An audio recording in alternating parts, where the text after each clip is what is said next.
ఇప్పుడు no cost cough syrup తో 60 రూపాయల విలువ గల ఇన్హేలర్ పూర్తిగా ఉచితం. దెబ్బకి దగ్గు జలుబు మాయం. నేడు మంగళగిరిలో ఉదయం 10:30కు డిప్యూటీ సీఎం పవన్ అధ్యక్షతన మాటామంతి కార్యక్రమం జరగనుంది.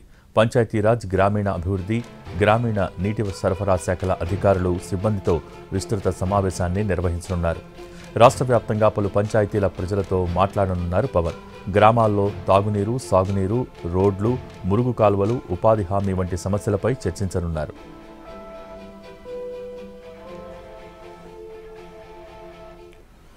ఈ సమావేశంలో చెరువుల పునరుద్ధరణ, గ్రామీణ మౌలిక సదుపాయాల బలోపేతంపై ప్రధానంగా ఫోకస్ చేయనున్నారు. టెక్కలి నియోజకవర్గం రావివలస గ్రామాన్ని ఇప్పటికే పైలట్ ప్రాజెక్టుగా ఎంపిక చేశారు పవన్. రావివలసలో సామాజిక ఆర్థిక అభివృద్ధి, మౌలిక వస్తుల మెరుగుదల కోసం ప్రత్యేక చర్యలు తీసుకోనున్నారు. త్వరలో ఈ పైలట్ మోడల్ను రాష్ట్ర వ్యాప్తంగా అమలు చేసే దిశగా పవన్ అడుగులు వేయనున్నారు.